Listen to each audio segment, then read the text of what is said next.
In 1952, former Cuban President Batista led a military coup and seized power when it became clear he was not going to be re-elected. He placed Cuba under a repressive military dictatorship and began to establish close relations with the United States. This allowed American companies to buy up the majority of Cuba's natural resources, plus under his rule, the country became a haven for organized crime syndicates, all of which angered a young lawyer named Fidel Castro.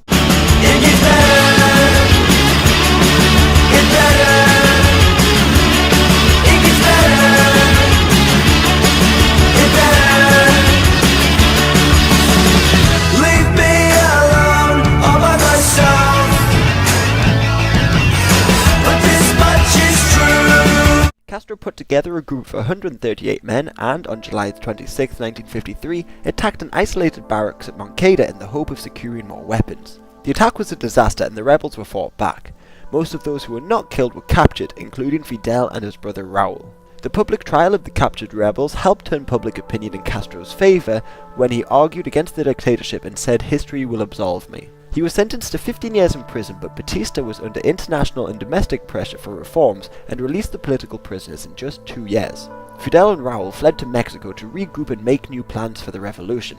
They met with other Cuban exiles and an Argentinian doctor named Che Guevara, who joined the 26th of July movement. In the meantime, a controversial election and increasing unemployment in Cuba led to more and more anti-Batista riots, although they weren't necessarily socialist. Batista responded by becoming even more oppressive, which led to even more people calling for him to resign. Back in Mexico, the revolutionaries purchased a small yacht named Grandma, and in November 1956, 82 men set sail for Cuba. The Cuban government, however, was aware that the rebels were returning to Cuba and attacked them. Only a handful of them survived to escape up into the mountains. From their mountain base, they gathered new supporters and launched guerrilla attacks on military targets. Plus, foreign journalists were allowed to visit, and along with their pirate radio station, this gave their struggle international attention and ultimately increased their popularity. Meanwhile, in the cities, 2 new rebel groups were launched in attacks against Batista.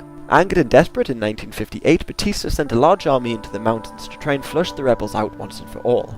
However, this was a disaster, and the hardened guerrilla fighters were able to fight them back, causing many in the army to switch sides. The rebels then saw this as the perfect opportunity to launch a counterattack. Che Guevara took control of one arm of the rebel army and headed to Santa Clara. Cienfuegos took another and marched into Yaguayay, and Castro followed with the reinforcements. As they passed through towns and villages, they were largely welcomed, demonstrating to the world that Batista's regime was on the brink of falling. The international community persuaded Batista to flee, allowing the rebels to move into Havana in January 1959 relatively unopposed.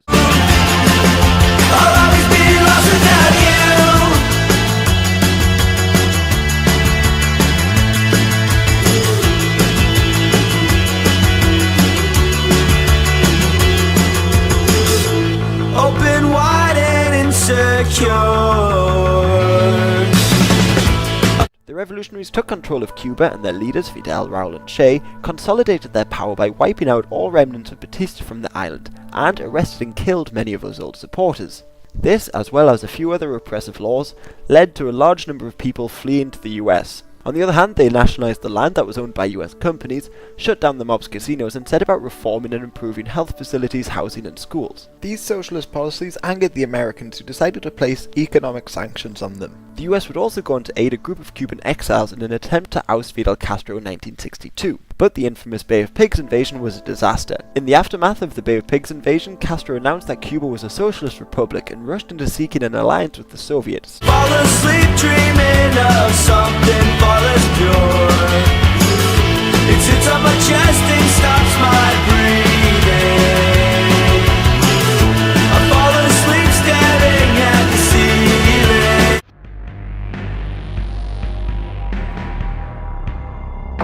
Here are the facts. It's no secret that the United States and Cuba have had a violent, antagonistic relationship since the island's communist revolution. In 1959, the revolutionary Fidel Castro became Cuba's prime minister. Much to the chagrin of the US government and exiled corporations, Castro led Cuba for decades, even surviving the fall of the Soviet Union. The US spent years pushing for regime change in Cuba, most notably in the disastrous Bay of Pigs invasion, and the US focused on Castro specifically. According to Fabian Escalante, the former head of the Cuban Secret Service, there were over 600 attempts to assassinate Castro. These weren't the usual bullet or plane crash scenarios, and the CIA had some unusual help. Here's where it gets crazy.